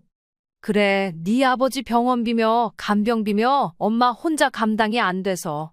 엄마, 너무 성급한 거 아니에요? 집이라는 게 그렇게 쉽게 팔고 말고 결정할 일이 아니잖아요. 엄마도 쉽게 결정한 게 아니야. 하지만 네 아버지를 위해선 이 방법밖에 없어. 엄마, 솔직히 말할게요. 지금 집 팔아봤자 얼마나 나오겠어요? 나중에 재개발되면 훨씬 높은 가격을 받을 수 있을 텐데 지금 파는 건 손해라고요. 진우야, 돈이 문제가 아니야. 네 아버지가 이렇게 있는데 내가 돈 몇 푼 더 받으려고 기다릴 수 있겠니? 엄마, 현실적으로 생각해보세요. 차라리 요양원을 알아보시는 게 더 나을 수도 있어요. 정숙 씨는 말문이 막혔습니다. 그 말 민서한테도 들었어. 그런데 엄마는 네 아버지를 요양원에 보내고 싶지 않아. 하지만 엄마, 지금처럼 계속 두시면 엄마가 먼저 쓰러지시면 어떡해요? 엄마가 어떻게든 감당할 테니까 걱정하지 마. 엄마, 제발 생각 좀 해보세요. 이건 감정적으로 결정할 문제가 아니에요. 진우야, 난 이미 결정했어. 이미 내놨으니까 곧 팔릴 거다. 그리고 너 결혼하면서 보태줄 것 다 보태줬잖니. 그러니 엄마 아빠 노후 자금이다 생각하고 쓸 거야. 그런 줄 알아. 엄마, 아들은 답답한 듯 깊은 한숨을 내쉬었습니다. 알았어요. 하지만 나중에 후회하지 마세요. 전화를 끊은 후 정숙 씨는 한동안 핸드폰을 내려다보았습니다. 엄마, 제발 현실적으로 생각하세요. 그 말이 귓가에서 계속 맴돌았습니다. 저녁 무렵 며느리 민서 씨가 전화를 걸어왔습니다. 어머님, 진우 씨한테 들었어요. 정말 집을 파신다고요? 그래, 네 시아버지 치료비가 필요해서. 어머님, 조금만 더 기다려보면 어때요? 집값도 오를 거고 너무 성급한 결정 같아요. 네 시아버지는 하루하루 더 힘들어지고 있어. 그걸 그냥 기다릴 수는 없어. 솔직히 어머님이 감정적으로 결정하시는 것 같아요. 감정적이라니? 저희도 생활이 힘들어요. 그런데 어머님이 집을 팔아버리시면 저희도 나중에 부담이 커질 수밖에 없어요. 내가 집을 팔면 너희가 왜 부담이 돼? 나중에 어머님 연세 더 드시면 결국 저희가 모셔야 할 수도 있잖아요. 뭐라고? 어머님도 노후를 생각하셔야죠. 네 시아버지 노후는? 그동안 가족을 위해 희생한 네 시아버지는? 지금까지 아무 말 없다가 내가 도와달라고 할 땐 못 도와주겠다고 해서 내가 할 수 있는 최선의 일을 하는 건데 뭐가 아쉬워서 너희들이 그런 소리를 해? 그리고 말이다. 내가 감정적으로 굴고 있는 게 아니야. 네 시아버지를 위해서 내가 해야 할 일을 하는 거야. 어머님, 저희는 그냥 현실적으로 이야기하는 거예요. 너희가 말하는 현실이 내 남편을 외면하는 거니? 내 남편이기도 하지만 진우 아빠기도 하고 네 시아버지기도 해. 시아버지를 도와주는 게 당연한 건 아니지만 그래도 좀 서운하구나. 내가 알아서 할 테니 더 이상 아쉬운 소리 하지 말아라. 정숙 씨는 핸드폰을 내려놓았습니다. 그리고는 깊은 한숨을 내쉬었습니다. 정숙 씨는 답답한 마음에 친구 순자 씨를 찾아갔습니다. 진우가 뭐래? 말도 마. 집 팔지 말래. 손해본다고. 그래, 예상했어. 며느리도 마찬가지야. 나중에 내가 더 나이 들면 자기가 부담될까봐 걱정되나 봐. 그렇겠지. 결국 돈 문제야. 나 이대로 가도 괜찮은 거겠지. 정수가 순자 씨는 정숙 씨의 손을 꼭 잡으며 말했습니다. 네가 해야 할 일을 해. 네가 감당할 수 있는 범위 안에서 그 누구의 의견 따위는 필요하지 않아. 네 인생이고 네가 함께해온 시간들이야. 정숙 씨는 가만히 고개를 끄덕였습니다. 이제 돌아갈 길은 없었습니다. 며칠 후 공인중개사에게 연락이 왔습니다. 집을 원하는 사람이 있습니다. 시세보다 조금 낮게 부를 것 같은데 괜찮으실까요? 정숙 씨는 잠시 눈을 감았다가 천천히 대답했습니다. 어차피 생각하고 있던 상황이라 다소 시세보다 낮은 가격이더라도 빨리 해치울 생각이었습니다. 마음 고생을 하느니 차라리 마음 편한 것이 나았기 때문입니다. 네, 진행해 주세요. 전화를 끊고 정숙 씨는 거실에 앉았습니다. 이 집에서의 마지막이 다가오고 있었습니다. 정말 이게 최선의 길일까? 하지만 후회는 없었습니다. 이제 남편을 위해 자신이 해야 할 일을 할 뿐이었으니까 말이죠. 밤새도록 거친 기침 소리가 끊이질 않았습니다. 정숙 씨는 어둠 속에서 남편이 누운 침대를 바라보며 가슴이 조여왔습니다. 여보, 괜찮아요? 목이 타. 정숙 씨는 얼른 물 한 컵을 따라 남편의 입술에 가져다 대었습니다. 남편은 힘겹게 물을 넘기면서도 기침을 멈추지 못했습니다. 춥다. 너무 춥다. 정숙 씨는 이불을 덮어주고 남편의 손을 꼭 잡았습니다. 그의 손은 얼음장처럼 차가웠습니다. 병원에 가야겠어요. 이렇게 계속 기침하면. 싫어? 안 가. 여보, 그러다 큰일 나요. 제발. 하지만 남편은 고개를 저었습니다. 그 순간에도 숨을 쉬기가 힘든 듯 가슴을 여러 번 들썩였습니다. 정숙 씨는 더 이상 지체할 수 없었고 핸드폰을 집어들어 급히 119를 눌렀습니다. 구급차 안에서 남편은 계속 헛기침을 했습니다. 얼굴이 점점 창백해지고 호흡을 힘들어하자 의료진이 산소 마스크를 씌우고 혈압을 체크했습니다. 산소 포화도가 많이 났습니다. 폐렴 증상인 것 같은데 바로 응급 치료를 해야 할 것 같습니다. 정숙 씨는 남편의 손을 꼭 쥐었습니다. 여보, 조금만 참아요. 병원 도착하면 나아질 거예요. 하지만 남편 동수 씨는 대답하지 못했습니다. 살며시 감은 눈, 그리고 산소호흡기에 의지해 힘겹게 숨을 쉬고 있었습니다. 병원에 도착하자 의사와 간호사들이 급히 남편을 침대로 옮겼습니다. 의사는 정숙을 바라보며 말했습니다. 환자분 상태가 많이 안 좋습니다. 급성 폐렴이 심하게 진행된 상태입니다. 그럼 어떻게 해야 하나요? 산소 치료를 진행하면서 항생제를 투여해야 합니다. 하지만 연세도 있으시고 기력이 많이 떨어지셔서 경과를 좀 지켜봐야 할 것 같습니다. 정숙 씨는 애써 눈물을 참으며 고개를 끄덕였습니다. 제발 남편을 살려주세요. 불쌍한 사람이에요. 의사는 짧게 한숨을 내쉬며 차트를 넘겼습니다. 최선을 다하겠습니다. 하지만 보호자분도 마음의 준비는 하셔야 할 것 같습니다. 그 말을 듣는 순간 정숙 씨의 몸이 굳어버렸습니다. 그 말이 무엇을 의미하는지 너무나도 잘 알고 있었기 때문입니다. 정숙 씨는 병실 밖 의자에 앉아 핸드폰을 들어 아들 진우 씨에게 전화를 걸었습니다. 엄마? 무슨 일이세요? 진우야, 네 아버지가 많이 안 좋아. 폐렴이 심하게 와서 지금 병원에 계셔.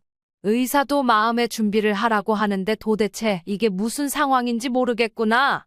시간 되면 한번 와줄 수 있니? 엄마가 지금 너무 불안해. 엄마, 지금 회사에서도 일이 많고 솔직히 폐렴이면 금방 나아지실 수도 있잖아요. 진우야, 의사 선생님이 마음의 준비를 하라고 하셨어.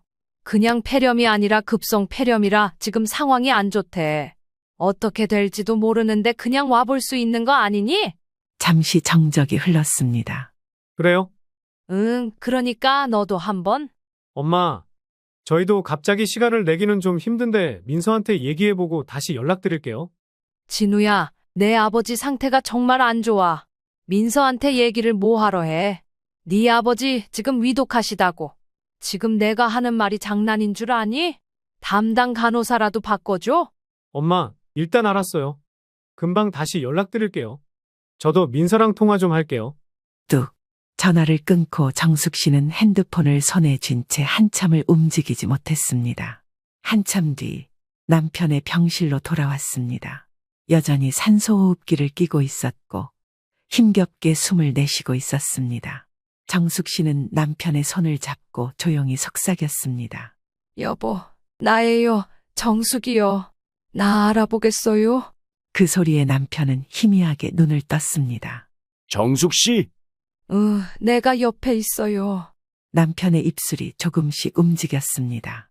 미안해. 왜 미안해요? 고생 많았지. 여보, 그런 말 하지 말아요. 나는 괜찮아요. 남편은 힘겹게 미소를 지으며 마지막으로 중얼거렸습니다. 말할 힘도 없어 보이는 듯했습니다. 사랑해, 고마워. 그 순간 남편의 손에서 힘이 빠져나가는 것이 느껴졌습니다. 여보. 의료기기의 경고음이 차갑게 울려 퍼졌습니다.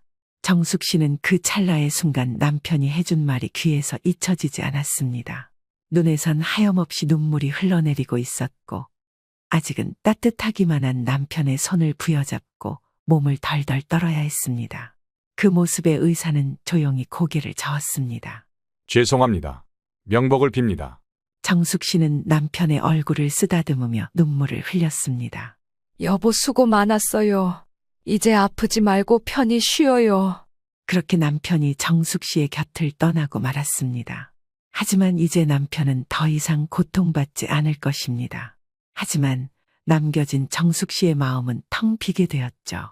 공허함, 그것이 무엇인지 알 것만 같았습니다. 병원 지하에 마련한 빈소, 이른 아침이라 그런지 장례식장은 조용했습니다. 검은 옷을 입은 사람들이 삼삼오오 모여 앉아 작은 목소리로 이야기를 나누고 있었습니다. 일찌감치 연락을 돌리니 곧바로 달려와준 가까운 지인들이 있었습니다. 조용히 국화꽃을 올린 후 고개를 숙이고 방명록을 적었습니다. 슬픔에 잠겨있는 정숙 씨에게 위로의 말을 건네기도 했습니다. 정숙 씨는 남편의 영정을 바라보았습니다. 한없이 밝게 웃고만 있는 모습. 사진 속 남편은 예전 그대로였습니다. 젊은 시절처럼 또렷한 눈빛을 가진 모습이었죠. 하지만 이제 그 눈빛을 다시는 볼 수 없었습니다. 정숙 씨는 조용히 국화를 한 송이 집어들어 영정 앞에 올렸습니다. 여보 잘 가요. 당신 이제 아프지 않겠죠? 그동안 고생 많았어요. 아들 진우 씨와 며느리 민서 씨는 장례식장 한쪽에 서 있었습니다.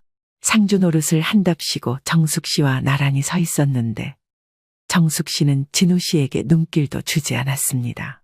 그러자 진우 씨가 먼저 말을 건넸습니다. 엄마, 괜찮아요? 괜찮지 않다. 하지만 괜찮아야겠지. 정숙 씨는 깊은 한숨을 내쉬었습니다. 너희는 언제 온 거니? 조금 전에 왔어요. 엄마 정신 없으신 것 같아서요. 앞에서 정리하고 왔어요. 들어가서 잠시 눈이라도 붙이시는 게 어때요? 내가 알아서 한다. 신경 쓰지 마. 진우 씨의 말에 별다른 대꾸를 하지 않던 정숙 씨는 그 이후로 말을 섞지 않았습니다. 조문객들이 하나둘 떠나가고 있었습니다. 그때 민서 씨가 조용히 다가와 물었습니다. 어머님, 장례식 비용은 어떻게 하셨어요? 무슨 말이니? 요즘은 간소하게 하는 게 추세라서 너무 부담되시진 않을까 해서요. 그리고 새벽에 발이 나는데 그 전에 정산도 해야 하고 여쭤보는 거예요. 정숙 씨는 순간 며느리의 말을 이해하지 못했습니다. 부담? 네, 장례식 치르는 것도 돈이 많이 들잖아요. 저희도 경제적으로 좀 힘들어서요. 너희한테 장례식 비용 대라고 안 한다. 여기 와서도 돈돈거릴 거였으면 오지 말지 그랬니? 어머님, 그런 뜻이 아니고요. 됐어. 너희 신경 쓸 거 없어. 정숙 씨는 더 이상 대답하지 않았습니다. 그리고 조금 뒤 장례식이 끝나갈 무렵 진우 씨가 정숙 씨를 불렀습니다. 엄마, 잠깐 얘기 좀 할 수 있을까요? 무슨 얘기인데? 진우 씨는 주머니에서 서류를 꺼내 들었습니다. 등기부등본이었습니다. 엄마, 이제 아버님도 안 계시고 이 집은 어떻게 하실 생각이세요? 뭐? 어차피 엄마 혼자 사실 거 아니잖아요. 그러니까 이참에 집을 제 명의로 돌려놓으시면 어떨까 싶어서. 정숙 씨는 순간 귀를 의심했습니다. 너 지금 무슨 말을 하는 거야? 어머님, 저희도 걱정이 돼서 드리는 말씀이에요. 어머님 혼자서 큰 집에 계시는 것도 힘드시잖아요. 차라리 정리하시고 저희랑 사시는 게. 엄마도 아셔야 해요. 나중에 세금 문제도 있고 법적으로도 정리해 두는 게 좋아요. 너희는 아버지가 돌아가시자마자 재산 정리부터 하고 싶구나. 그리고 내가 했던 말 잊었니? 네 아버지 돌아가시기 전에 간병비 부담하려고 내가 그 집 부동산에 내놓는다고 했던 거 다음 주에 계약하기로 했다. 엄마, 그런 뜻이 아니고요. 그리고 지금 아버지 돌아가셨는데 그 집 팔아서 뭐 하시게요? 너희한테는 그게 중요하지? 아버지가 돌아가시던 말던 집 한 돈을 내가 어떻게 쓸 건지 어쩔 건지 그게 궁금한 거 아니니? 집 팔아서 나오는 돈 이제는 내 노후 자금으로 쓸 거다. 너희는 벌 만큼 벌고 모아두기도 했잖냐. 너희 결혼하면서 다 보태줬어. 집도 해줬고 차도 해줬다. 그 정도면 살만한 거 아니니? 정숙 씨는 깊게 숨을 들이마셨습니다. 시끄러워. 너희가 원하는 대로는 안 될 거야. 나는 아직 살아있고 이 집도 내 집이야. 어머님, 감정적으로 나오시면. 감정적이라고. 정숙 씨는 아들을 똑바로 바라보았습니다. 네 아버지가 평생을 일해가며 지킨 집이야. 그런데 그 사람이 떠난 지 하루 만에 네가 명의를 바꾸겠다고? 엄마, 너무 과민하게 반응하시는 거예요. 과민, 네가 내 입장이 되어봐라. 네 아버지가 돌아가신 날 너라면 이런 얘기 들으며 가만히 있을 수 있겠니? 아들은 고개를 돌렸습니다. 정숙 씨는 서류를 바라보았죠. 그녀는 조용히 서류를 집어들고 갈기갈기 찢어버렸습니다. 엄마, 뭐 하는 거예요? 이 집은 너희가 아니라 네 아버지가 남긴 거야. 그 사람이 평생 지켜온 집을 내가 아무렇지 않게 넘길 수 있을 것 같아? 진우 씨와 민서 씨는 아무 말도 하지 못했습니다. 장례식이 끝난 후 정숙 씨는 한동안 빈집에 홀로 앉아 있었습니다. 그녀는 남편의 사진을 바라보며 조용히 말했습니다. 여보, 미안해. 내가 진우를 이렇게밖에 키우지 못했어. 그래도 당신 가는 길 외롭진 않았을 거야. 내가 앞으로 잘 살아볼게. 그때까지 나 기다려줘. 그러나 더 이상 후회는 없었습니다. 정숙 씨는 천천히 눈을 감고 과거를 회상하기 시작했습니다. 그리고는 결심했습니다. 이제부터라도 내 자신을 위해 살기로 말이죠. 며칠 동안 정숙 씨는 거의 아무것도 하지 못했습니다. 냉장고 속 반찬은 손도 대지 않은 채 그대로였고, TV는 한 번도 켜지 않았습니다. 창문을 열어 바람을 들여보낼 생각도 하지 않았죠. 그러던 어느 날, 집안에 울리는 초인종 소리에 정숙 씨는 멍하니 고개를 들었습니다. 누군가 찾아올 사람이 있을 리 없었으니까요. 문을 열자 친구 순자 씨가 서 있었습니다. 야, 너 이러고 있을 줄 알았어? 순자야. 들어가도 돼? 응. 정숙 씨는 무겁게 몸을 돌려 거실로 걸어갔습니다. 순자 씨가 들어오며 한숨을 쉬었습니다. 아이고, 이게 뭐야? 햇빛도 안 들게 하고 집안에 사람이 사는 거 맞아? 그냥 조용히 있고 싶었어. 조용한 것도 정도가 있지. 너 이러고 있으면 병난다. 순자 씨는 거실 안쪽에 가방을 내려놓더니 그대로 부엌으로 향했습니다. 냉장고를 열어보더니 고개를 절레절레 저었습니다. 아니, 먹을 게 하나도 없네. 너 밥은 제대로 먹었어? 배가 별로 안 고프더라. 배고프지 않으면 먹지도 않고 살 거야. 너까지 쓰러지면 어쩌려고 그래. 돌아가신 바깥 양반이 너 이러고 있는 거 보면 퍽이나 좋아하겠다. 정숙 씨는 아무 말도 하지 않았습니다. 순자 씨는 한숨을 쉬고 다시 정숙 씨의 앞에 앉았습니다. 정수가 이제 그만 정신 차려. 너 혼자 이렇게 무너져 있으면 동수 씨가 좋아하겠어? 그럴 리 없지. 그럼 이제 좀 일어나. 먹고 움직이고 네가 할 일을 해. 네가 네 삶을 다시 찾아야 해. 나 집을 팔까 해. 정말? 응, 이제 여기서 더는 못 살 것 같아. 너무 힘들어. 어차피 전에 부동산에 내놨고 계약하기로 했어. 내가 사정이 이래서 며칠만 미루자고 했거든. 그냥 빨리 만나서 계약해버리고 나도 정신 좀 차려야지. 안 되겠어. 순자 씨는 조용히 정숙을 바라보았습니다. 그래, 너 하고 싶은 대로 해. 하지만 후회 없는 결정이어야 해. 정숙 씨는 가만히 고개를 끄덕였습니다. 이제 모든 것을 내려놓아야 할 때였죠. 며칠 후 부동산 중개업자와 계약을 진행했습니다. 중개업자는 신중한 목소리로 말했습니다. 요즘 집값이 조금 오를 가능성이 있긴 한데 빠르게 매매를 진행하려면 시세보다 조금 낮춰야 할 수도 있습니다. 정숙 씨는 잠시 생각하다가 고개를 끄덕였습니다. 괜찮아요. 빨리 정리하는 게 중요해요. 어차피 저 혼자 살면서 노후 자금으로 쓸 생각이니 차이나도 상관없습니다. 저도 애초에 다 감안하고 판다고 한 건데요, 뭘. 중개업자는 계약서를 정리하며 물었습니다. 집을 파신 후에는 어디로 가실 계획이세요? 조용한 곳으로 가려고요. 사실 시내에 오피스텔이 하나 있는데 그것도 팔고 조용한 곳으로 갈까 생각 중입니다. 일단 집 팔면 당분간은 오피스텔에서 지내려고요. 집도 알아봐야 하니까요. 정숙 씨는 서울이 아닌 어딘가 한적한 곳에서 다시 시작할 생각이었습니다. 물론 도시가 살기 편하긴 하겠지만 정숙 씨는 혼자만의 공간을 갖고 싶었습니다. 조용한 곳에서 과거를 회상하며 소소한 행복을 느끼며 살아야겠다고 생각했습니다. 그러자 중개업자는 고개를 끄덕이며 서류를 건넸습니다. 그럼 계약 진행하도록 하겠습니다. 정숙 씨는 서류에 서명을 했습니다. 며칠 뒤 집을 떠나는 날 정숙 씨는 아침 일찍 눈을 떴습니다. 짐은 이미 정리되어 있었습니다. 큰 가구들은 처분했고 몇 가지 옷과 남편과의 추억이 담긴 소소한 물건들만 작은 가방에 담아두었습니다. 남편이 늘 앉아있던 거실 안쪽 의자가 눈에 들어왔습니다. 거기 앉아 신문을 읽던 모습, 때때로 졸고 있던 모습이 아직도 눈에 아른거리는 듯 했습니다. 여보, 이제 정말 떠나요. 그녀는 남편의 사진을 조용히 쓰다듬었습니다. 정숙 씨가 향한 곳은 작은 시골 마을이었습니다. 서울에서 버스를 타고 2시간 정도 가면 있는 곳이었습니다. 접근성도 나쁘지 않았고 무엇보다 때맞춰 적당한 가격에 집을 구할 수 있었습니다. 부동산 중개업자에게 새로 이사갈 집을 알아봐달라고 했는데 운 좋게 바로 구해진 탓이었습니다. 그리고 정숙 씨는 도시에서 벗어나 한적한 곳에서 다시 시작하고 싶었습니다.